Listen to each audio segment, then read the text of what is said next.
Live from the 607, it's the Ocho Duro Parlay Hour, where we're talking everything going on in the world of sports. Join in the conversation on social media with the hashtag ODPH, because here we go. Instead of looking deep inside, every word I have to say, keep it simple. Welcome to an all-new edition of the ODPH podcast. What is happening, everybody? Thank you so much for joining us this week. My name is Ken M. Joining me in studio, as always, you know him. He's the co-host. He's a statistician to the stars. He's the man of 1,008 aliases. His name is Padawan J. Let me talk to you. And boy, we have a lot to talk about in the land of sports. Mm-hmm. So thus, you're obviously listening to the sports edition of the ODPH, and we definitely like to have those conversations after the show. So, Pad, where does everybody go? ODPHpodcast.com. Right on. Swing on through to the website. Check out all the social media links. Check out the TeePublic store link, where you never know when a sale is going to be happening. So if you want to get some ODPH merch, boom. Can't make it any easier. Check out the blog section. Check out the classifieds, which has friends of the show, such as 3FM Podcast, Nerd Initiative, Dragon Master Games, and many more. Also, check out our directory. Pat, how many providers are we on? 786,200. And who's your source? Trust me, bro. So wherever you're listening to the ODPH on, first and foremost, thank you for checking us out. It means the absolute world to us. Leave us a favorite review on your favorite podcatcher. It definitely helps the algorithm. That's what I'm told. So make it happen and, continue to grow the brand so more people are involved in the parlay of topics. Last but certainly not least, check out the music section where you can hear such great musicians as Brian Wolf and the Howlers, Second Suitor, Floodland, Shadow of the Robots, and a special shout out to our one and only Tom Jolu. Tom actually was on the news today. Oh, yeah? For the right reasons.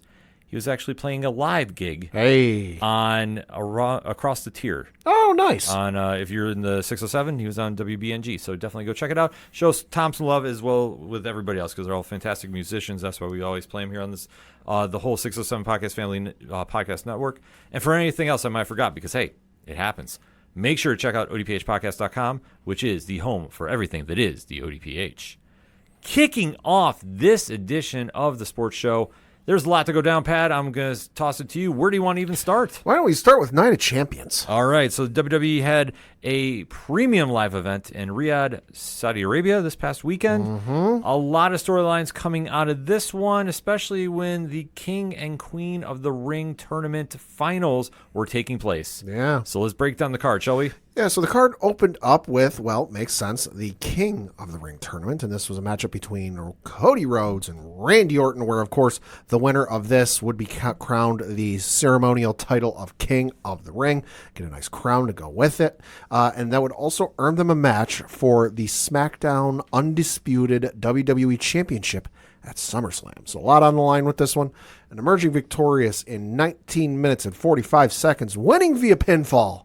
Adrenaline in our soul. Something, Cody Rhodes. So this one obviously had a lot of implications behind it. They're essentially main eventing SummerSlam, the second or third largest now behind the Royal Rumble, I would say, and obviously WrestleMania. Largest PLE event in the company's calendar year. A two-night event taking place at MetLife Stadium. So this is huge for Cody Rhodes. The match itself was okay. You might hear me say that a lot about the matches on the card. Sure. I thought for in-ring, listen, it's Cody and Randy. They know how to tell a story. They were doing it, albeit though it did throw me off a little bit with the corner spot. And what I mean by this is Randy Orton did some heel tactics. Sure. Obviously, after holding back about doing his infamous punt, which I think telegraphed where they're going after this, which I don't like, but it is what it is. And he went into the corner, hit his ribs, and this set up for the crossroads for the 1-2-3 for Cody.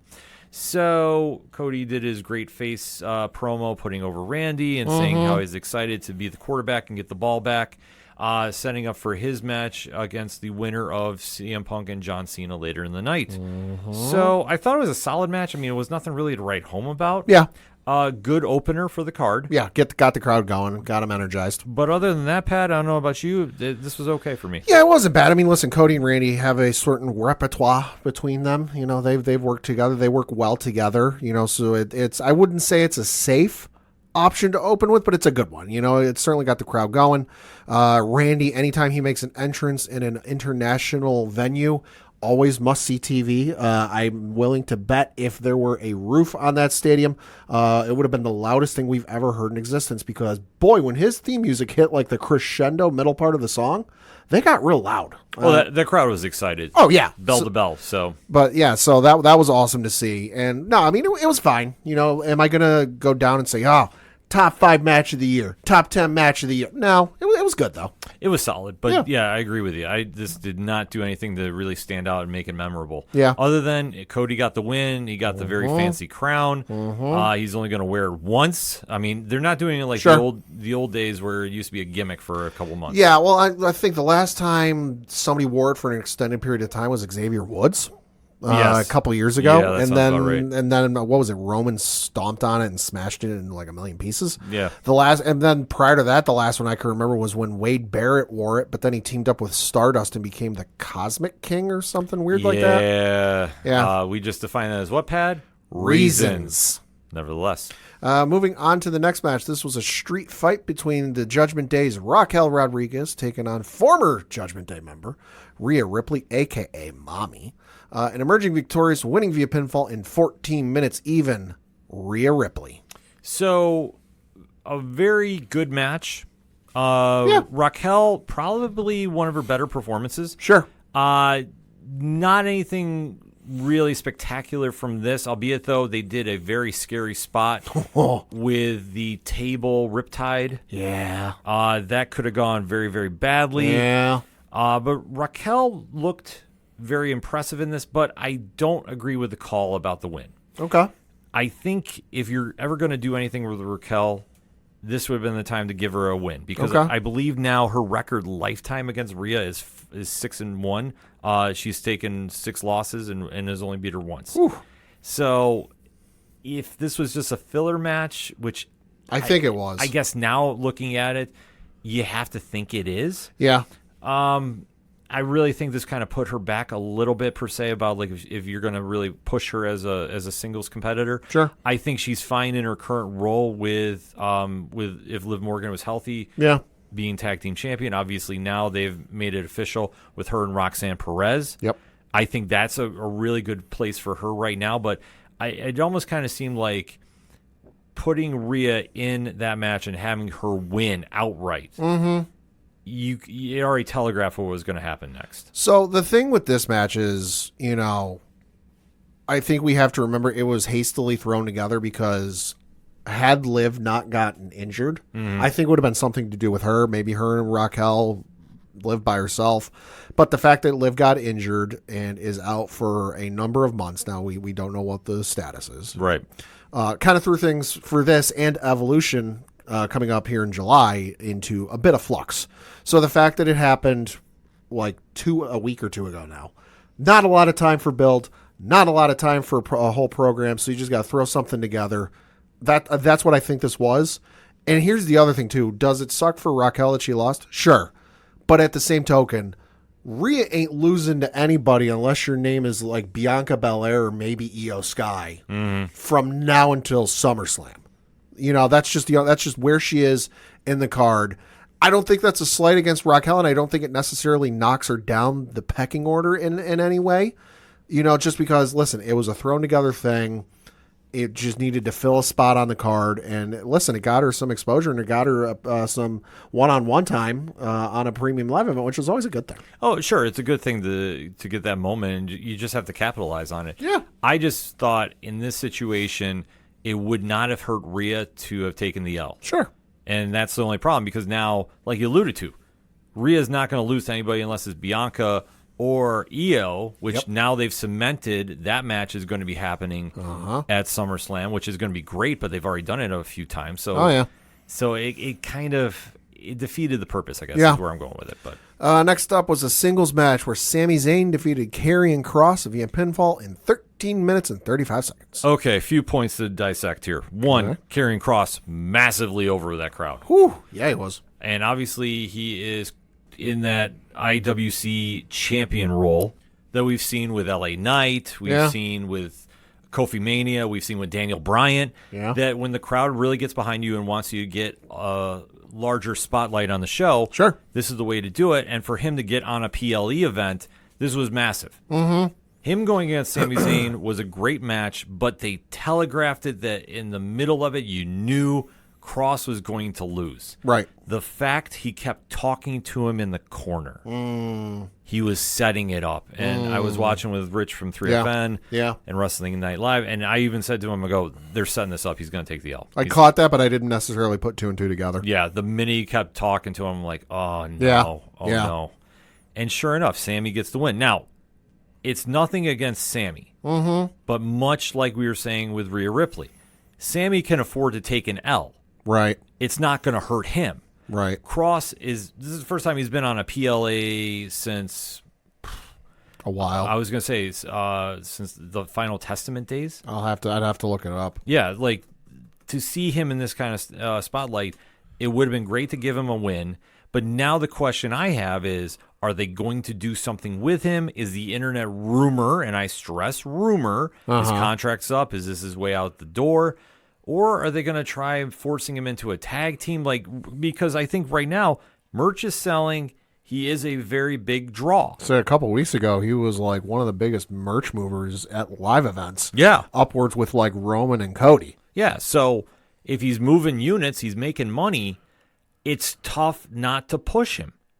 So unless you're going to do something weird in the story where you're going to say, Sammy, I brought this out of you. I made you better. I'm, like being literally the devil on his shoulder, so to speak. Yeah.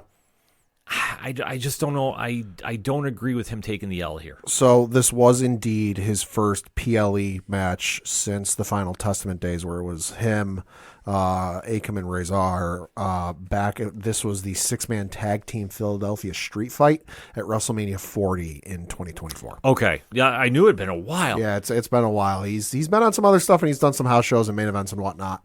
But this is his first premium live event since 2024. Yeah.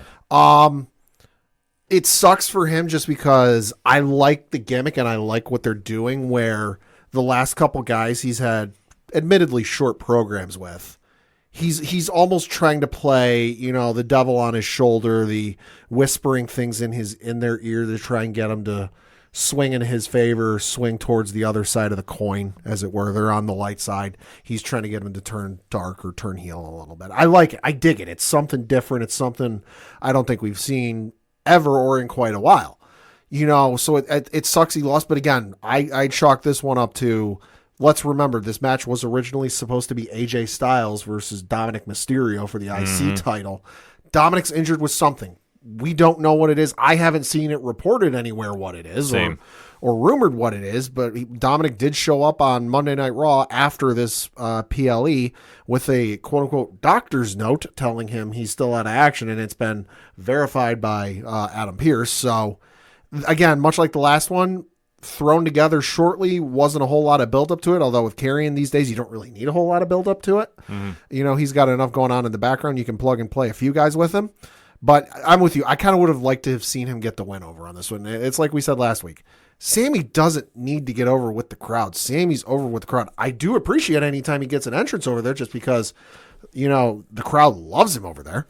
Oh, yeah, completely. So, I mean, it's a catch-22. But now I have to look at the fallout. Yeah. Sammy is going to go back into Sammy Thinks. He was already in a a main event status with Penta on the end of Monday Night Raw. Yeah. Which, great for him. I'm not mad about this. Sammy's a great performer. But I think if you're ever going to do anything with Karrion Kross, that was the moment. Yeah. Now I have to go, what's next for him? Right. So you either have to get him on a different brand, let him go from there, or if the rumor has been true, and we've heard about this for so long, if he's going to get released, just let him go and let him do his own thing. Well, yeah, the thing with Sammy is there's been talk and a little bit of rumblings about what truth to them there is. I don't know.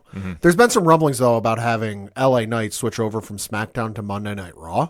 Why not just do a swap? It would make sense. They've talked about doing a draft for at least a year now. Yeah, so if they want to do it, sure. I have no problem with it, but the major thing is you're going to have to put Cross into at least a mid-card title picture. Yeah.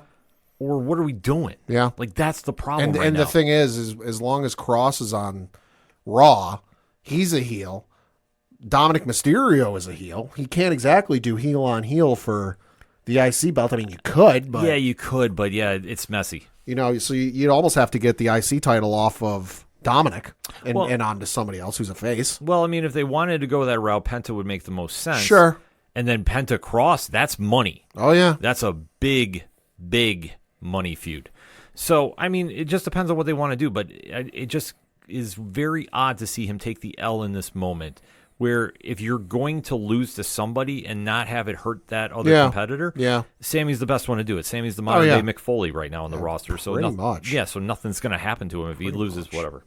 Next up on the card was a singles match for the WWE United States Championship, and you had Jacob Fatu defending his belt against Solo Sikoa, and emerging victorious, winning via pinfall with a little bit of help in 12 minutes and 5 seconds. Your new United States champion, Solo Sikoa. Absolutely the right call. Uh-huh. If you're going to have Solo be ahead of a faction, and Solo can be, you had to have him win.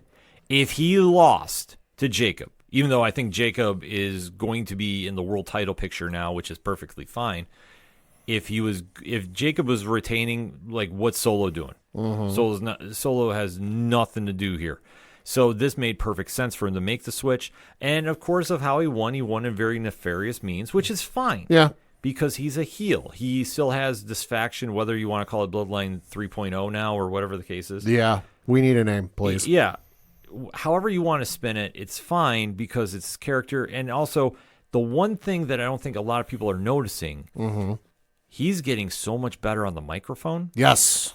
That now he's coming into his own as a character. He's not the silent enforcer. I'll say a lot of people forget when he first showed up in the main roster, dude didn't speak a word for 6 months? Oh, easily, yeah. Oh, God, it was crazy. No, this was the right call. I mean, listen, Jacob Fatu is over as you know what with every crowd he walks into.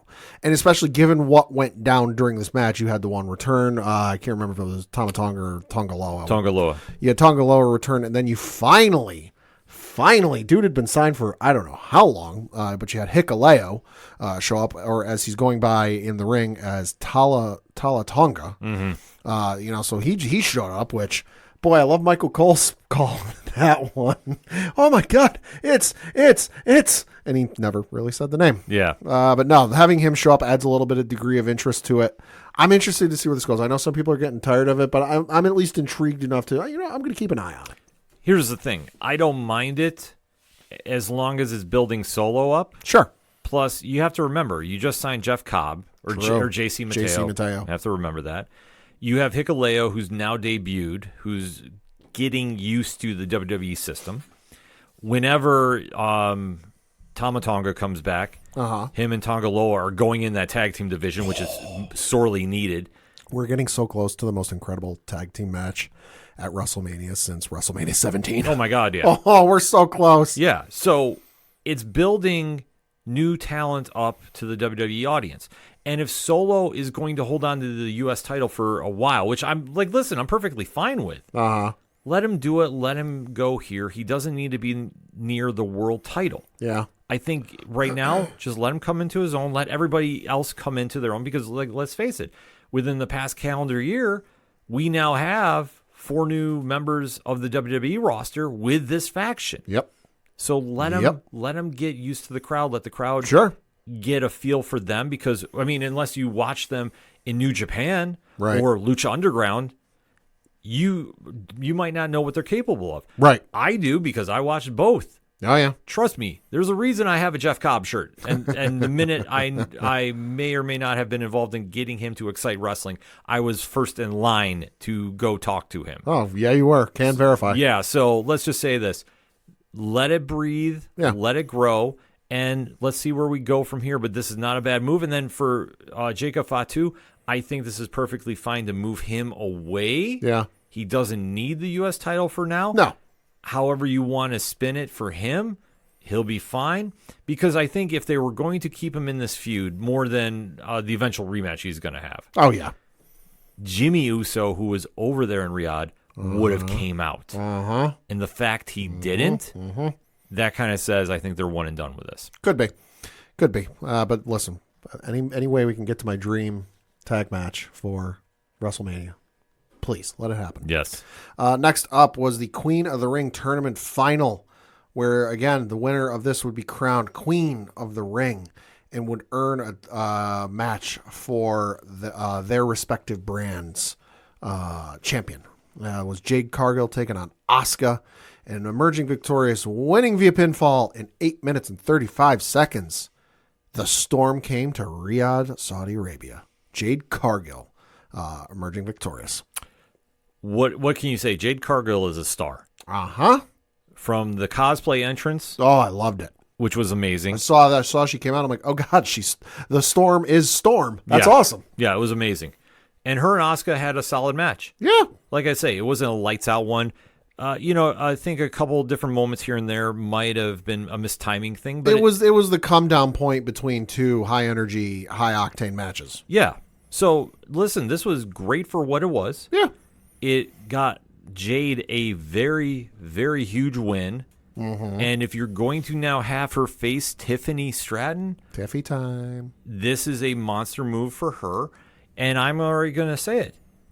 You are going to have Naomi cash in on Jade. Abso-goddamn-lutely. That's probably holy hell yeah, the easiest lock you're going to have. She's going to get involved in this match. Maybe she'll run in and do a Seth Rollins and interject herself into the match. I'm willing to bet, and I'll get to this in a minute. We're potentially gonna have a double cash in at SummerSlam. I'll get to my reason in a minute. Okay, I'm willing to bet based on some stuff that's being reported today. We might get a double cash in this upcoming weekend, or not this. Sorry, not this upcoming weekend. It's SummerSlam. Yeah. Next up, though, on the main event of the evening, in a singles match for the undisputed WWE Championship, you had John Cena defending the belt against CM Punk, and emerging victorious, winning in 26 minutes and 15 seconds. John Cena. First things first. Well wishes, and I'm glad you're okay, Charles Robinson. Yes. Holy hell. Amazing moment there. And you knew with these two involved, especially coming off the Punk Life promo on SmackDown, mm-hmm. This was going to be two veterans knowing what they were doing in the ring and really maximizing their time. Mm-hmm. That's what we got here. Mm-hmm. Obviously, it's been a long time since we saw CM Punk and John Cena face off against each other. They definitely picked up right where they left off. Yeah. Told a very solid story. Solid is probably the easiest way I could describe this entire card. Sure. But this is what it was. I mean, this is very basic in its storytelling, but it works. You don't need to go over the top with. And then the only time it got a little crazy is when there was a ref that was taken out. Yep. You saw that Punk was calling for another ref to come down, and sure enough, you had the Seth Rollins Coalition show up. Was the most calm calling a ref I've ever seen in my life. Yeah. Good Lord. Yeah. So, I mean, obviously that moment kind of played out. A little hijinks ensued. Charles Robinson almost got killed. Well, when he tried coming out, John Cena knew about the cash-in and took him out a la the alpha male Monty Brown. Uh-huh. And gave him the pounce and really knocked out Charles Robinson. It was amazing to see. Charles Robinson might be the best sell person in that company. Yeah. No. Holy hell. It was amazing. And then the only thing that I will take points off for this match. Okay. Penta. Yeah. He Jeff Hardy'd himself. Yes, he did. And if you don't know what I mean, Matt Hardy was getting attacked in, what was it, AEW? And Jeff showed up after his contract with WWE ran out. Matt was getting attacked in AEW. Jeff's music hit, and rather than running immediately to the ring to help his brother, stood there doing his dance. Yep. Penta did the Penta walk. Yep. Instead of running down to the ring. Yeah, which I know people have been calling him out for, and justifiably rightfully so. Rightfully so. I'm sorry. Listen, I love the Penta walk. I love the little video WWE Social did where it was him, Io Sky, and Jacob Fatu getting into the elevator. You know, and Penta did his little strut. That was awesome. I love it. I love seeing him and Sammy do it on Monday Night Raw. Mm-hmm. Time and place. This was not the time nor the place to do that. Yeah, no, I agree with you completely. That was the one thing I will take points off this match. Yeah. Because he can't do that. I'm sure he heard about it in the back the minute he got to the locker room. So you saw this go down, and then obviously it went back to being about CM Punk and John Cena. Cena went for the hug. He tried going for the low kick, and Punk caught it. Was going for the GTS, and then that's when Rollins got him with the briefcase, and then was stomp, and then 1, 2, 3. Yep. So this one, I mean, it's classic. I mean, the ending was solid, and it was what it was. Like, it summed up this card perfectly because it was a very steady show. Yeah. There wasn't anything to really wow, but the fallout is where everybody's going from here because now we know John Cena is going to be facing Cody Rhodes at SummerSlam. Yep.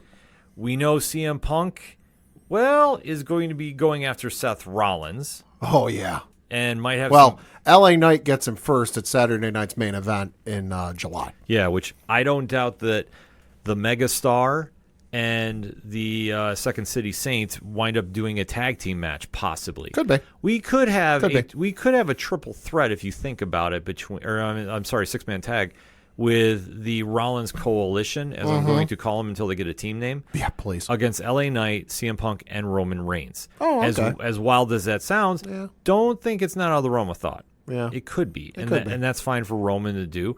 And it would give them a great match. And then, like you allude to, if they want to do the Seth Rollins cash-in, that'll give you the moment to do it. Well, I think they're going to, because I'm going to blend Entertainment Edition. I'm going to blend Sports Edition together here, because there's a certain movie coming out in 2026 titled Street Fighter. You ever heard of the game Street Fighter? Of course. They're doing a live-action version of the movie. Yeah. Currently slated for a March 2026 release date. I don't know who is the casting director of this movie, but I'd like to have a conversation with them.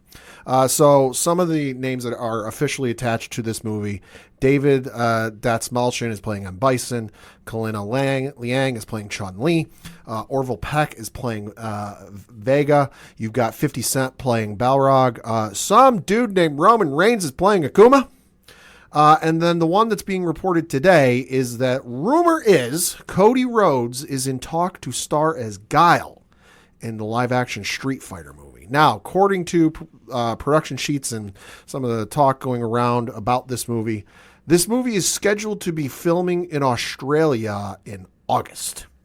SummerSlam also in August. So, if you do, and you're losing Roman Reigns because you're filming this movie. How long production's going to be? I don't know, but it's not going to be James Bond length where it's 9 months. Right. But you're going to be losing Roman Reigns for probably a lengthy amount of time.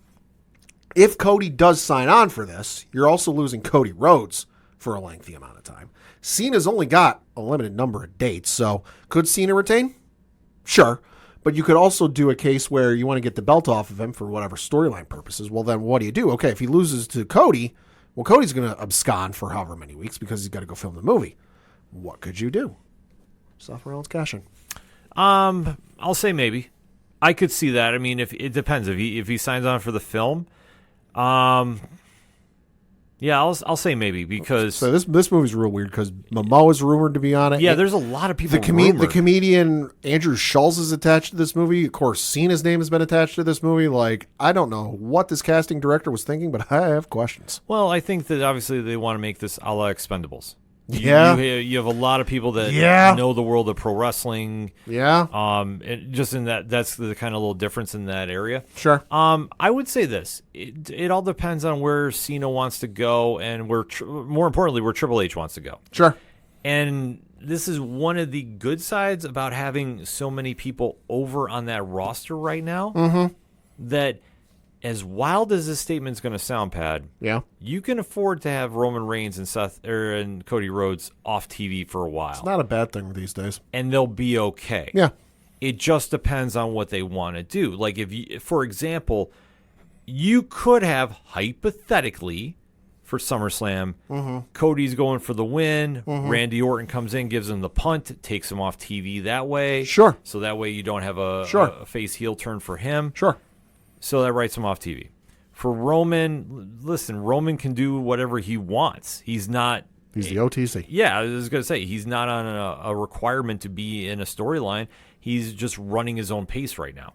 So if they want to take them off, that's fine, because you still have Punk, you have LA Knight, You could always have Jey Uso back in that mix. Got Damian Priest floating around. You have Damian Priest. I mean, you have names you can mess around with and do some things with. Got Goldberg.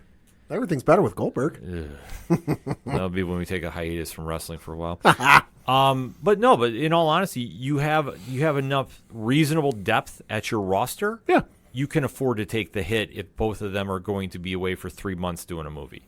Because then if they leave in August, they can be back for War Games in September or in November for Survivor Series. And Survivor Series is where? San Diego. Which is Petco Park. Which is a lot easier travel if they want to bring him in from Australia. True. Than trying to go to the East Coast.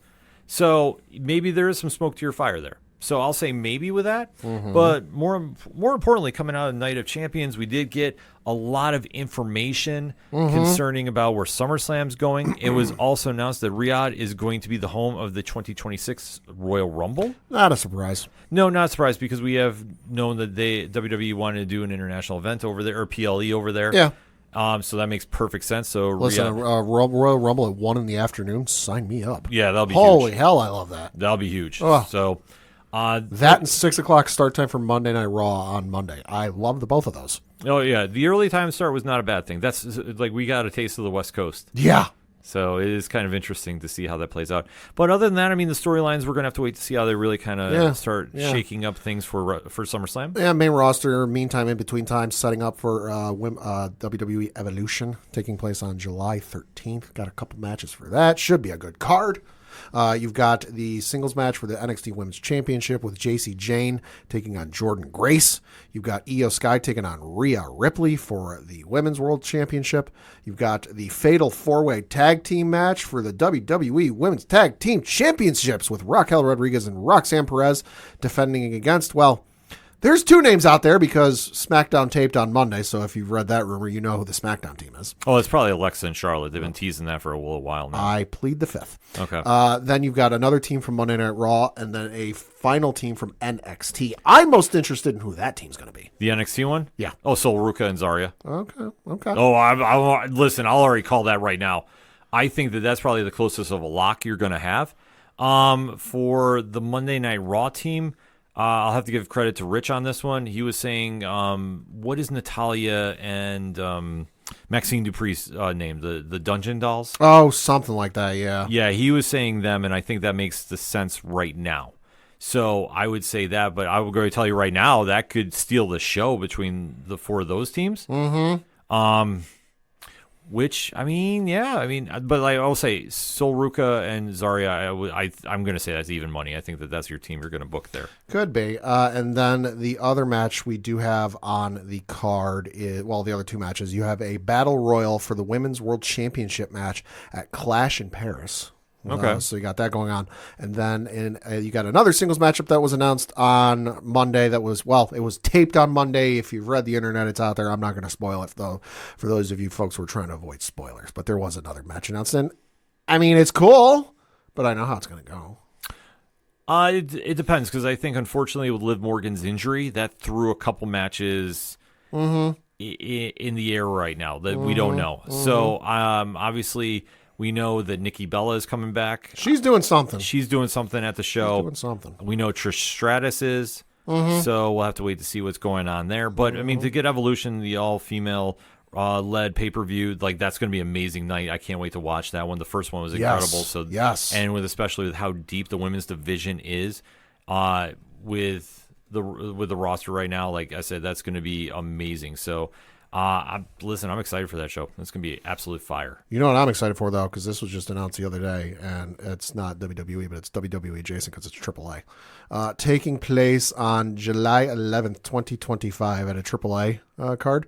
You've got Lola Vice teaming up with Mr. Iguana, going up against, you've got Lola Vice teaming with Santino Marella, going up against Mr. Iguana and La Hydra. Interesting. You've got the Cobra versus La Yesca. Fucking sign me up. That's going to be a crazy match. Holy hell. Match of the year. Calling it now. That's going to be crazy. Oh, I'm so on board. Could be a lot of wild stuff happening there. And in the meantime, we just got to now start heading towards the monster weekend that's going to be with Saturday Night Main Event, Evolution 2. Goldberg's last ride. Hopefully. Please. Let's not forget, other wrestlers have had final matches, and, well, they're still wrestling. This is true. So in the meantime, though, between now and then, hit us up on the hashtag ODPH pod. If you're still using them on social media, hey, why not use that one? Let us know your thoughts about the Night of Champions pay-per-view. Obviously, the fallout there. Where do you think everybody's going to land after this? And then also, now we're on that hype train for Evolution 2, Saturday night's main event. There are a lot of great stories in wrestling to go talk about. And if you even want more wrestling talk, definitely have to shout out Sammy and Rich over at Wrestling Night Live every Thursday night, 8 p.m. Eastern Standard Time on Nerd Initiative YouTube. Definitely join the chat and see what is going on in all the other aspects of pro wrestling, because I know Rich has a lot to talk about with New Japan Pro Wrestling, especially after what happened this past weekend. So if you want to find out, tune in for that. But we're going to take a quick break. We'll be right back. Do you like comic books? What about movies and TV shows? Well, we may be the show for you. We're Hops Geek News, a weekly podcast that discusses comics, movies, and TV shows while featuring a beer of the week. Every week we chat about what we messed up on the week before, and then we dive into what we're reading and watching, as well as some news. We then wrap it up with a geek-themed topic of the week. You can find us anywhere you listen to podcasts by searching Hops Geek News. Cheers. The content you are listening to is part of the Nerd Initiative Podcast Network. For more info about the home of pop culture positivity, check out nerdinitiative.com. Coming back for another segment on this edition of the ODPH podcast, and time to break down UFC 317. Oh, baby. Yeah, some fights made some noise and definitely impacted a very busy international fight week. I'm going to take my victory lap. I told you so. Yeah, we all had a feeling you were going to be right, Pat, but we got to break down a couple of the fights because, let's face it, a lot of this did not generate a big sizzle. Yeah, so this took place this past weekend from the T-Mobile Arena in Las Vegas, Nevada, with an attendance of 19,800 folks in attendance. Main card, going to breeze through a couple of these. First match on the prelim. On the main card was the bantamweight division, where you had Peyton Talbot defeat Felipe Lima. All three judges scoring the contest 29-28.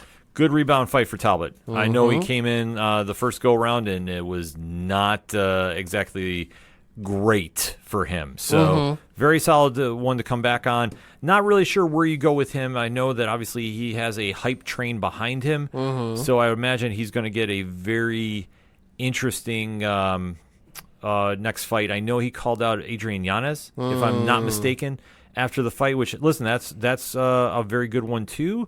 So it just depends if Talbot can make some momentum. He will be a force in that bantamweight division, but like I say, this is a good starting point for him. As of this recording, still not ranked in the bantamweight division, so we will see where he goes. Yes. Next up was the lightweight matchup where Beneil Dariush defeated Renato Moicano by unanimous decision. All three judges scoring this contest 29-28. Dariush is solid. What can you say? I like Money Moicano, but this was all Dariush. I mean, Dariush, he kind of reminds me of, like the Leon Edwards. Like, he's solid. Sure. He's not flashy. There's nothing really that's like a highlight reel and as far as it goes. But he'll get in the cage. He'll do what he does. Like, kind of like Robert Whittaker, in my opinion. And that's not a diss by any stretch of the imagination. It's just, when he goes in, you're going to get a steady fight, and that's what you got. So the funny thing with this is, of course, Beneil Dariush, lightweight division. As we'll get to in a moment, he was one of three fighters to not move in the rankings in the lightweight division this past weekend. Yeah. It's him, Benoit Saint-Denis at 14, Beneil Dariush is number 9, and there's another one that really didn't move, but no, he kind of did. We'll get to him in a minute, though. Okay. Next up was the flyweight division matchup where Joshua Van defeated Brandon Royval by unanimous decision. Two judges scoring the contest 29-28. The third 30-27. Well, this one, if you really want to make a name, this is what you do. With Van coming in on short notice. Incredibly short notice. This is because what was it, a couple weeks? A couple weeks. So the fight was originally supposed to be between the original fight was supposed to be between Brandon Royval and Manel Kape, the former Ryzen bantamweight champion. That was scheduled to headline a UFC fight night earlier this year. As part of a title eliminator. Royval had to withdraw because he had multiple concussions. For this, so they rescheduled it for this card. This time around, Manel Kape had to pull out because of a broken foot and he pulled out on June 9th and was replaced by Joshua Van. So he had like 2 weeks notice, maybe a week's notice. It's wild. Yeah, it's insane. It's absolutely wild for him to come in there and make a fight like this, and obviously made a loud statement. I'm going to be honest. If they give him a title shot for the flyweight championship, I'm not mad about this. Holy hell, this is the biggest jump in rankings I've ever seen. Yeah. So flyweight division champion, as we'll get to in, well, just a minute, is that champion. Jumping up 11 places. Number 1 ranked fighter, Joshua Van. Yeah. Not even kidding. UFC.com/rankings. It's got a little green arrow pointing up next to his name with the number 11 next to him, meaning he moved up 11 spaces. Holy hell. Well, I think you get to the point with him. I mean, the only one else you could, like I say, I don't even want to say two, but I mean, Moreno's still number 2 for rankings, correct? Yes. Yeah, I mean, you can't do that fight right now. I would say this, Pantoja versus Van, that's the fight you do. Mm-hmm. The amount of hype behind this kid, you can't turn away from, especially coming off such a crazy story. Yeah. And especially the fact he jumped up that high in the rankings. Yeah. You got to do it. You got to do that fight. I'm looking at his record. I won't break the full thing down, but 17 matches, 15 wins, 2 losses. His only losses were to Charles Johnson at a UFC on ESPN card. That was in July of last year. And then the only other loss on his record was in his 3rd professional fight against a gentleman by the name of Devin Jackson at Fury FC. That was a rear naked choke submission loss. December 19th, 2021. But taking a look at his last couple of fights, you said... Oh, yeah, no, so after the loss to Charles Johnson, he came back, beat Edgar Chairez, unanimous decision at UFC 306. Came back at UFC 310, unanimous decision win against Cody Durden. Came back at UFC 313 with a unanimous decision win against Rai Saruya. Came back at UFC 316 with a TKO against Bruno Gustavo da Silva. And then this last match was against Brandon Royval with a unanimous decision win. Yeah, so he's on a 5-fight win streak. Look, it makes sense to me. Yeah. And especially... And prior to that, was on a 1, 2, 3, 4, 5, 6, 7, 8-fight win streak. Yeah. So I think if they want to go with it, and especially if he jumped up number 1, they're going to. And listen, I'm fine with this. Yeah. Usually I complain about jumping the line. No, this one makes perfect sense to me, especially with the story going on. It's hard not to. Let me put it that way. It's hard not to. Next up was the co-main event of the evening for the UFC Flyweight Championship, and you had Alexandre Pantoja defending his belt against Kai Kara France, and emerging victorious, winning via rear naked choke submission in 1 minute and 55 seconds of the 3rd round. Alexandre Pantoja. I mean, Pantoja is making a really solid legacy with this title. This, I think, with the way we thought it was going to go. I mean, Kara France is a solid fighter, but Pantoja is just on a different level. There are 3 guarantees in life: death, taxes, and a submission win from Alexandre Pantoja. Yeah. This was his 2nd one in a row. Good Lord. Yeah, he definitely got, of his 30 wins, 12 of them are submission. Yeah, he's no joke. No. He goes in there and he's ready to maul. So, I mean, in this situation, I think you have to make Pantoja versus Van. Yeah. I think that one's got enough buzz behind it.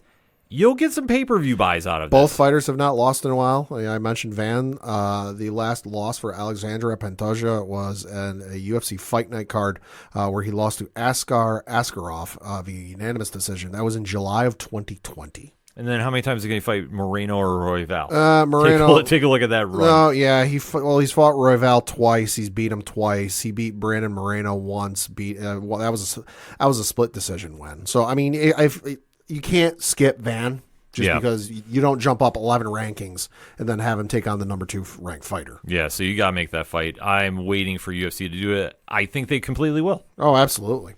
And then the match I'm taking a victory lap on because, well, I had the victory right. I had the round wrong. I was generous with the round.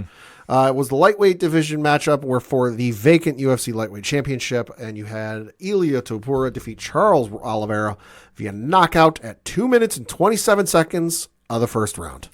Well, we said if Oliveira tried standing with him, he was going to lose quick. Mm-hmm. He tried standing with him, he lost quick. Oh, yeah, he did. There's something... It's weird for me to watch a submission specialist like an Oliveira, like a Frank Mir during his prime, when all of a sudden you win by a knockout and all of a sudden you think you're a striker. Because that was the vibe I was fearing that Oliveira was going to do that. Sure. Now, granted, Oliveira is a surefire Hall of Famer. Oh, absolutely. No doubt in my mind about this. Absolutely. But when you know that Topuria has hands, why are you sitting there trying to even box with him? That was the thing that got me a little bit. I wonder if he's got the same coach that Ronda Rousey had when she tried boxing Holly Holm. I mean, it makes you wonder. I mean, yeah, Ronda's another key point, too. If you are a ground specialist and you can pull submissions off. What's Ronda known for? Arm bars. Yeah. What did she try doing? Boxing. Yeah. I understand you want to throw a different look and maybe you'll catch him off guard, but you can't mess around with somebody like Topuria. No. Topuria is just on a different level. I went through his repertoire and his record last week. Yeah. The dude has got places to be and not a lot of places to get him. There's like 3 times in his entire career he's been taken past the second round. Yeah. And there's only a handful of times he's gone the full distance. It don't happen often. And when it don't happen, he either submits you or he knocks your backside out. 17 wins now, 7 by knockout, 8 by submission, 2 are by decision. Yeah. The last decision win was 2 years ago. Yeah. So that being said, I think if you break down who's next for everybody, Oliveira's in a weird spot because you can't fight for a title anytime soon. No. Because, I mean, let's face it, you fought Makhachev, lost there. Yeah. Now to Topuria, there's no sense there. And especially in a division that deep, he's got a lot of tread on the tire, so to speak. Sure. What makes the most sense for him? I don't see him moving up to 170. No. I just don't think that makes a lot of sense. And staying around 155, you're almost in that gatekeeping sense that you're going to be the one that somebody's going to fight to get to the title shot. It's a weird thing going on there. Because, like I say, it's kind of like, you know, way back when Keith Jardine was the one that was the 205 gatekeeper. Oh, yeah. You know, like I hate saying that term. Sure. But let's just call a spade a spade. But here's the thing. If you're not going to fight for a title, what are you doing? And the thing is, at his age, I believe he's 34, 35. Topuria is 28. No, not Topuria. Oh, Oliveira? Oliveira, I'm saying. Let me pull that one up. Charles Oliveira is 35. Turns 36 in October. Yeah. I mean, could he make a run? Sure. 47 professional matches on his record. And note I say professional records because, well, it doesn't... no, there is an amateur. Okay. His amateur mixed martial arts record is just 1 fight. So total fights in his career, 48. Yeah. Dating all the way back to... Holy hell. First amateur fight was on November 3rd, 2007. Like I said, almost a 20-year fight career. Dude's been fighting in 3 different decades. Yeah. It's insane to think about. Yeah, you're right. Like 3 decades, yeah. The aughts, 2010s, 2020s. Yeah. Good Lord. It's insane to think about, but it's true. So I think in this situation, if I'm him, I'm seriously thinking about, do I go to the Conor big money fights? I would. Which I think Why the hell not? Yeah, man? I mean, why do it to your body at that stage? I mean, otherwise, you're going to have to try making a run somewhere. He's not going to go back to 145. He couldn't make weight there now. Unless he wants to try 170. I don't like that move at all. But, Yeah. I mean, maybe, but Yeah. I mean, I hate saying about somebody retiring early, but I think in this situation, I would not rush back to the cage anytime soon. If I'm him, you know, I go the Conor route. I try and go for some money fights. You know what I do? I go for 50 and then call it a career. 50 professional matches. Yeah, you could do that. That's whatever the win-loss record ends up being. Right now, it's 35-11-1. Like whatever it ends up being, saying you fought 50 professional MMA fights is a hell of a feather in your cap. Yeah. And then for Topuria. Oh, baby. Now, this is where things get very, very interesting. And messy. Paddy Pimblett came in the cage. He was called out. There is some kind of legit beef between those two. Oil and water is what I've heard. Yeah, there's just something's going on there. Pimblett, obviously not afraid to grab a microphone. They got into it in the cage. And then he called him out, and Topuria's ready to go for it. Topuria was ready to fight then and there. Right. But Dana White was not exactly too keen on this idea. And you know what? I agree with him. Sure. I think where we as fans have this issue is we fall in love with fighters too quick, and they're not ready for their spotlight. Sure. And I think that in this situation, you have to kind of go, is he ready to make that jump up? And honestly, I don't know. I think that maybe there's one more fight to do, but I'm not sure who. Pimblett is now number 5 ranked, if I'm not mistaken. Let me pull that up. Lightweight, he's number 10. Okay. So like I said, everybody in the lightweight division moved down with the exception of Topuria. Topuria moved up into the champion position. Makhachev, Sarukin, Oliveira, Gaethje, Holloway, Poirier, Hooker, Gamrot all moved down. Beneil Dariush didn't. Pimblett moved down 2 spaces. Fiziev, Moicano, Chandler all moved down 1 space. St. Denis did not move down. And then Grant Dawson at 15 moved down 2 places. Yeah. So now Pimblett's number 10. So to give him a jump like that it's not like a Van situation. No. He's had a good couple of fights. He's had a good couple of fights. There's no question of that. And you know what? He TKO'd Michael Chandler, in his last fight. That was in the 3rd round. So submitted King Green in the fight before that. That was at UFC 304. He's on a nice little winning streak. His last loss was out of the UFC, not even in the UFC. It was for Cage Warriors 96. So that was in September of 2018. But he's had a run. Chandler, Tony Ferguson, but he's almost there for me. And am I comfortable with having him jump, all these guys ahead of him for a title opportunity just because they don't like each other? Not really. No, I'm definitely not. I mean, Tony Ferguson is not Tony Ferguson of old. He's old Tony Ferguson. Sure. Listen, Father Time just caught up with him. It is what it is. It happens to everybody. In his prime, I still say he would have beat Habib. Just saying. Listen, the only person that Tony Ferguson couldn't beat is, the injury bug against Habib. Yeah. And then, obviously, with Green, too, Michael Chandler, we're not talking about people that, are up and coming. We talk about somebody that's been in the fight game for quite some time. Yeah. So now is the question of Pimblett jumping up that much, and I don't think he's there. I know that Justin Gaethje's name has been thrown next to him. Sure. I'm going to say this. Looking at it, if Oliveira wants to do one more fight, why not make it against Pimblett? I'm all right with that. Say, if Pimblett runs through him, let's say it's another quick knockout. Sure. Okay, I could stomach putting him in a title contender match. Gaethje's last match was a unanimous decision win against Rafael Fiziev at 313 in March. Yeah. Well, with Gaethje, the thing about him is it's a little crazy. I know he said if he didn't get a title fight, he was going to retire. Right. I don't disagree with that idea. He took that BMF title fight, if you can call it a title fight, which, I think was ill-advised on his point. But I understand why. You want to do something for the fans. That was obviously a big fan moment. Yeah. So if the UFC wants to do him solid, yeah, you make that fight. Sure. Him and Topuria, that's going to be box office. Oh, yeah. I would make that because I think that fight makes more sense.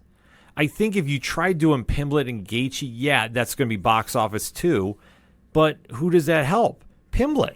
That doesn't help Gaethje. I think Gaethje you could slide in there. Nobody's going to be mad about. Nobody. Because you're going to have to fight Topuria somebody. Because I already heard, you wanted to go up to 170 and go fight Makhachev. It's like, listen, he could. We live in the Pereira era where, True. You go multiple weight classes. If you can back it up and you can do it, sure. I think, though, it makes more sense to have Gaethje fight Topuria, and then you wait and see what happens there. If Pimblett's the real deal, you can do it. It's a solid build. If he beats Oliveira outright, boom, there it is. But I don't think you can rush him up that quick because I think the Dana understands what the implications are. Right. If Pimblett gets smoked, let's say he gets first round knockout. Oh, yeah. Which, hey, anything's possible. It could happen. Then obviously all the hype behind him goes away. And then you have to go find Topuria opponents. And then eventually, him being undefeated, there's only so many you can do. But if he cleans out the lightweight division, which I can't believe I actually just said, then you have to send him to 170. But it depends on, how fight motivated is he going to be. Right. So like I say, it's the one upside or downside, I guess, of it being undefeated. Sure. until somebody actually really tests you, you're untouchable. Mm-hmm. And in this situation, he's the king of the top division in all of MMA. Mm-hmm. Is he going to find somebody to stop him? I don't know. Like, that's where I think it's going to be interesting, but that's where I think Gaethje throwing hands with him, that is right to his wheelhouse. Oh, absolutely. And it'll be rock'em sock'em robots. It'll be box office. I think you make that fight in a heartbeat, and I think you put Pimblett against Oliveira. I think that's the fight I would go with, because then you can at least stomach moving Pimblett up to 5 for a ranking, and then you could understand if he wants to fight the number 5. I'm all right with that. Domino effect makes it a lot simpler. Man, there's a lot of things to go over, so hit us up on the hashtag ODPHpod. What is your fallout from UFC 317? Where do you think everybody's going from here? Let's discuss, shall we? But first, we're going to get that breakout. We'll be right back.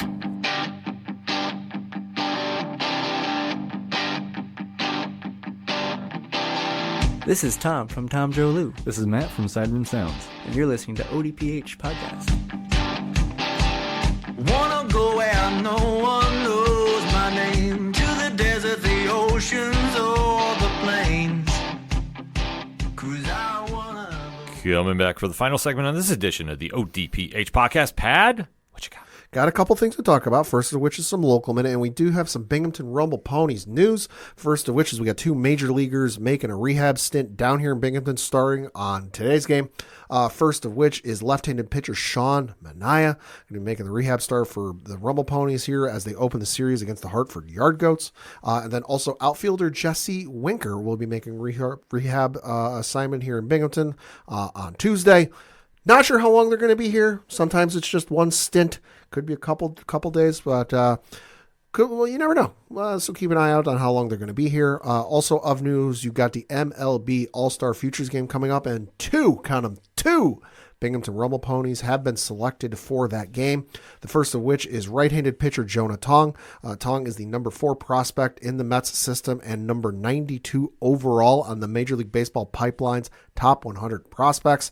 Hell of a pitcher. I won't run through all of his stats, but he leads all of minor league baseball, so every level, with 115 strikeouts, and is second in the minors. Again, all of minor league baseball, not just our little AA and our little division. All of minor league baseball with a 1.73 ERA in 14 starts. He's also holding his opponents, which again, this is second in minor league baseball, and first in all of AA. He's holding his opponents to a 137 batting average. Dude is ridiculously good. The other one that's been added is outfielder Carson Bang.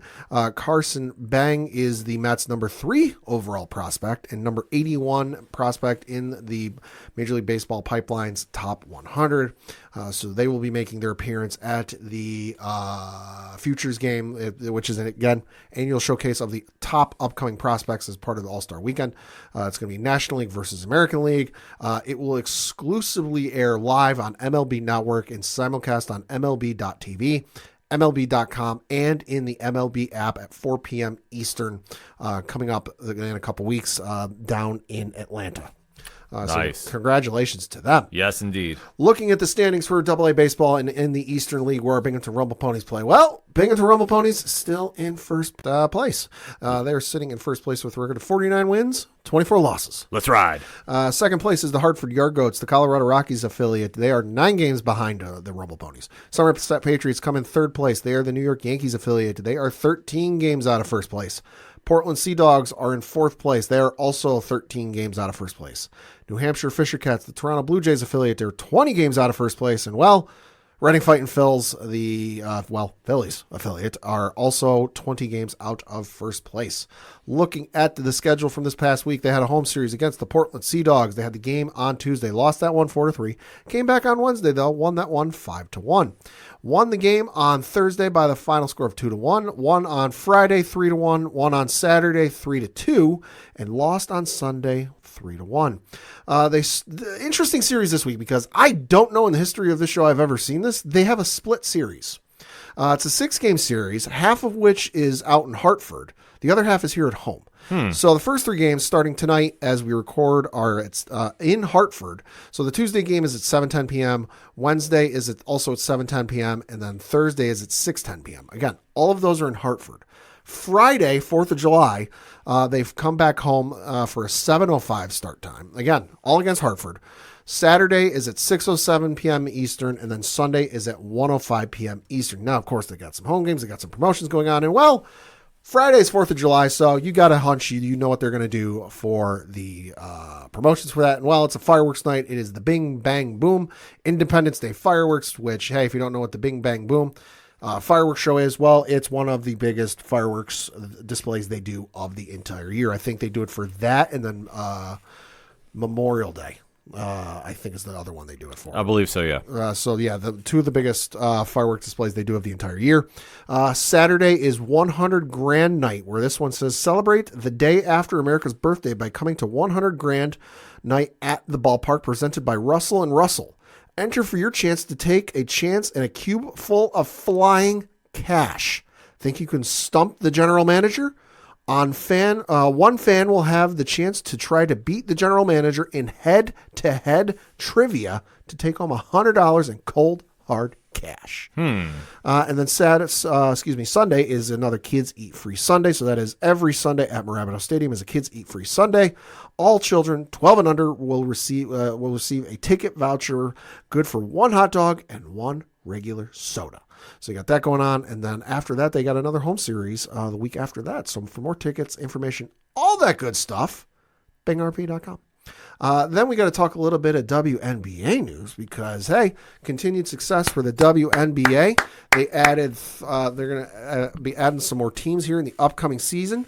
They will be joining the Golden State Valkyries, who tipped off play in May of this year, as well as the previously announced expansion teams in Toronto, Canada, and Portland, both of those starting next year in 2026. There will be a team playing in Cleveland that will begin play in 2028, followed by a team in Detroit, which will start in 2029, and then a team in Philadelphia, which will start in 2030. According to the release from WNBA.com, quote, each location was selected based on an analysis of market viability, committed long-term ownership groups, potential for significant local fans, corporate, media, and city and state support, arena and practice facilities, and community commitment to advancing the sport, among other factors. Quote, the demand for women's basketball has never been higher, and we are thrilled to welcome Cleveland, Detroit, and Philadelphia to the WNBA, said WNBA Commissioner Kathy Engelbert. This historic expansion is a powerful reflection of our league's extraordinary momentum, the depth of talent across the game, and the surging demand for investment in women's professional basketball. Close quote. Exciting news. Hell yeah. Hell yeah. So congratulations to them. The WNBA season has been on point this season, so I've been definitely loving the games I've been watching. So more teams, the better. Let's make sure to keep supporting this. It's amazing. One last bit of news for me. It is a little bit of baseball news. For those of you who observe, happy Bobby Bonilla Day. Yes, indeed. So for those of you who don't observe, aka Mets fans, I'm so sorry. I will have a good caveat of news for you, a little bit of info for you, though, that might turn this day around for you going forward. But for those of you who don't know, there was a player in Major League Baseball who played for not even a full season. No. For the New York Mets by the name of Bobby Bonilla, and signed a contract, and it included a lot of deferred money. Which it was going to start every July 1st from 2011 through 2035. And if you're good at doing math, you realize, well, we still have 10 more years of this. But the check is for just over $1.1 million. So as a meme, as a result, for every July 1st from 2011 up through 2035. And hey, don't stop there, folks. There's other players who are on deferred money. Chris Davis of the Baltimore Orioles comes to mind. Ichiro is smart. Ichiro's got deferred money from the Seattle Mariners. His is with interest. Yes. Ichiro's a smart man. There was a good stretch of time Ken Griffey Jr. was the highest paid player on the Cincinnati Reds, and he wasn't even playing for the Cincinnati Reds because he had deferred money from the Cincinnati Reds. Shohei Ohtani's got it. There's a whole list of things, so they won't end anytime soon. But for the Mets, I hate that I don't hate you got to go through this. You're this stupid front office that decided to do this decision. I do have something, though, that might be a little bit of, greener pastures for this whole thing. Oh? So the Mets deferred the money for Bobby Bonilla, which allowed them to get Mike Hampton. Integral player for the Mets, helped lead them to the 2000 World Series. They didn't win, but hey, he helped them along the way. Mike Hampton left the team and went and signed with the Colorado Rockies not long after. Ended up giving them a compensatory draft pick as a result of losing Mike Hampton. Who did the Mets turn that compensatory draft pick into? Some dude named David Wright. Oh, Captain America. Yeah, third baseman, played his entire career with the New York Mets. One of those would have had an incredible career were it not for the long list of injuries he went through during his playing career. But hey, Bobby Bonilla, shitty thing. But hey, you ended up getting David Wright out of it. So, hey, you never know. He's an absolute Mets legend, too. David Wright, absolutely. Yes. So, quick shot of hockey news. Okay. Because the Rangers are actually making some moves. Obviously, as free agency is going on. They have signed Václav Gavrikov. So Gavrikov is coming from the Los Angeles Kings. 7 years, $49 million contract. They also traded Keandre Miller. Keandre Miller is gone now, too. 8 years, $60 million. Oh, my God. Good God, you could take him for that price. Have fun in Carolina. So definitely have a lot to talk about. But as you know, if you're a longtime listener to ODPH, you know we only talk one hockey team here. Yeah. And if you're new, we only talk Rangers. Yeah. So that's probably where we get the very big bias from. So if you're looking for more, maybe next time. Maybe. But we have to shout that out. But we're going to close the show talking about some NBA moves. Oh, Lord have mercy. Because their free agency has really kicked into high gear. And there is a lot of moving and shaking going on, but probably the biggest move that has happened today, Lord have mercy, as we record, is the Milwaukee Bucks have waived Damian Lillard. Yeah, Shams Charania took the internet yesterday, saying all of his reporting yesterday was boring personally, and decided to drop I don't know, we need a phrase for this, like Woj had Woj bomb.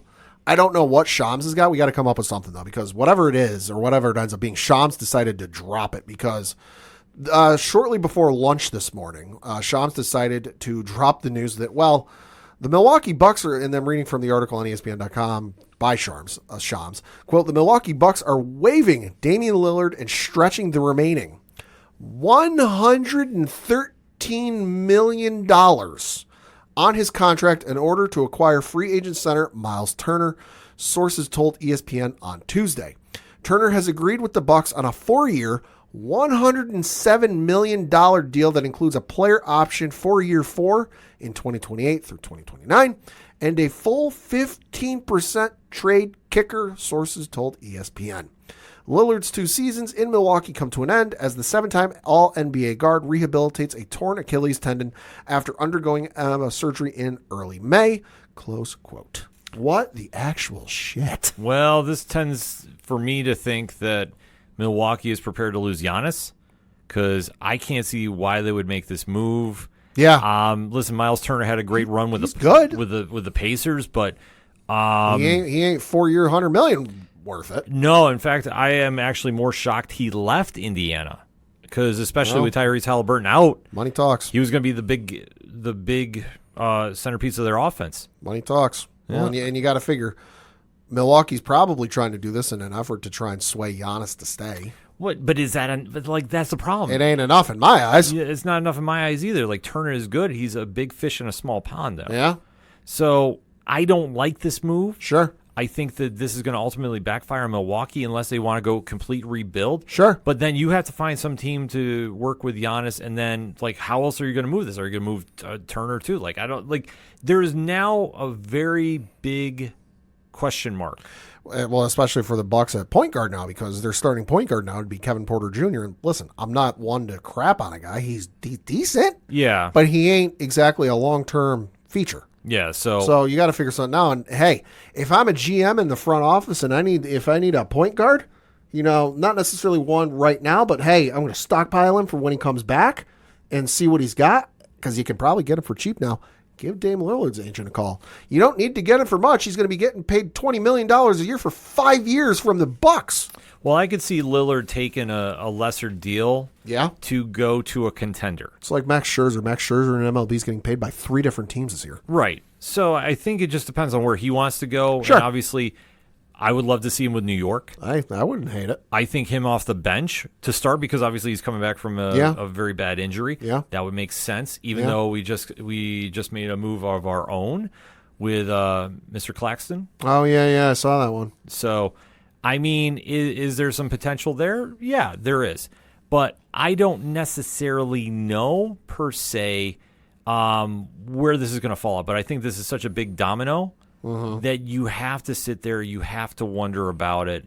And for Milwaukee, I would not be feeling very easy with what has happened. No, I'd be raising some eyebrows if I'm a fan of Milwaukee. Yeah, so I would definitely be having some. It's Jordan Clarkson. I apologize. I said Claxton. But yeah, Jordan's coming to the bench. I think that's a very solid move because obviously that is what the Knicks need to do. Yeah. I believe if Mike Brown is going to be the coach there too, he will know how to manage that bench. Word is he's getting a second interview, so that would lend me to believe he's on the short list. Yeah, so Clarkson being an addition there, that's huge too. And, I mean, you have to think about the East is so wide open right now. If it's now or never for the Knicks. I know we'll talk about it when the season resumes because I know they just signed Yabusel for backup center for 2 years, $12 million. Like they're making smart moves on that bench. Now am I saying they're ultimately going to go flip for Giannis? No, I'm not saying that. But I think that they're lining up a solid team to be enticing to a head coach. And if they can make a move, sure, they're going to make a move. But I think for right now, the biggest domino of this offseason has to be Damian Lillard getting waived, and especially the amount of money they're basically paying for nothing. Yeah. This is mind-blowing. And for the record, I saw on First Take this morning, they did the research. I couldn't find the research. To this point, the largest contract that had been basically waived or like they got rid of the player but they kept paying him was $31 million from a guy 25 years ago. Yeah. So it hasn't happened because, well, I don't think anybody typically does this. No, this is not typical. This is a very puzzling situation. We'll have to watch. And obviously, as more moves are happening, because usually after July 4th, we really see the free agency and trading happening. Found the name the Rangers are getting. So I found the details on the Rangers trade, by the way. Oh, we're going back to the Rangers? Back to the Rangers real quick. The Rangers are getting a 2026 first-round pick, 2026 second-round pick, and they're getting a dude by the name of Scott Morrow in return. 22-year-old defenseman who spent most of his season last year with the Chicago Wolves, the AHL affiliate of the Carolina Hurricanes. 52 games, 13 goals, 26 assists. Played 14 games in the majors, NHL. 14 games, 1 goal, 5 assists. Yeah. Not bad. Not bad. So, like I say, a lot of moving and shaking happening as well, too. I mean, I think the only other big news, and we'll just close out with this, is LeBron James has opted into his contract for the Lakers. You mean to tell me he couldn't turn down getting paid $52 million a year? I'm shocked, I tell you. Shocked. I was going to say, for everybody freaking out about it, he's 40 years old. Jesus Christ. I think the only bigger story with him is the video that got leaked from his dinner where he said, Savannah wants me to retire in the next few years. Like, no shit, dude. Yeah, we know. Like, it makes perfect sense to me. Yeah. So we'll have to kind of wait to see how it all plays out, especially for the Lakers. But now he's going to get $52 million for his player option. And again, not a surprise. 23rd year in the league. Yeah. Would not doubt if this is his last. 23 years for 23? I think if he opted in for it, I think it is. Yeah. And you know what? I'm not faulting it. Yeah. I think he'll have a nice farewell tour. I don't see them if he even says it'll be. I wouldn't be surprised if he just at the end of the year is like, like it's his last press conference whenever it takes place. He goes, "Oh yeah, by the way, I'm going to retire." No, I think he's going to he'll make it known beforehand. Yeah, it could be. I think he will have that farewell tour to go out. It could be. We'll have to see. Talked a lot of sports, so if you want to even catch up with us more about it, ODPH Podcast is the place you got to go for it, because that is it for sports this week. So for the one and only Padawan J. Fuck the Astros. I'm your host, Ken M. Thank you as always for listening to the ODPH Podcast. We'll see you next time.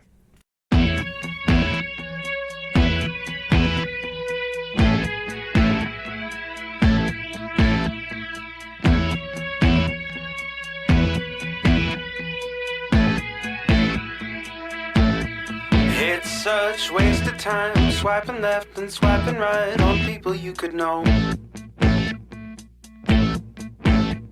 'Cause anyone who's worth a damn be worth way more than a picture could ever show. You could find the right light, find the right angle, and never find your soul. And it can feel like a losing battle, and this plot is full of holes. This modern way of finding love just makes me feel so alone. And I can't be the only one sick of staring at my phone. So look up, talk to me, a better way to spend our energy. Just look up, talk to me. We don't have to float alone on the open sea. Don't know that I believe in the old time fable. Everyone has just one true love. All I know is you're across this table, and you're all I'm thinking of. So look up, talk to me, a better way to spend our energy. Just look up, talk to me. We don't have to float alone on the open sea.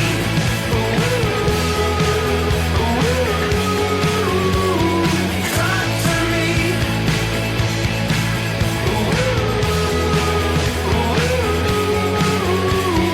Talk to me. It's such waste of time, swiping left and swiping right on people you could know. Whoa, whoa, whoa.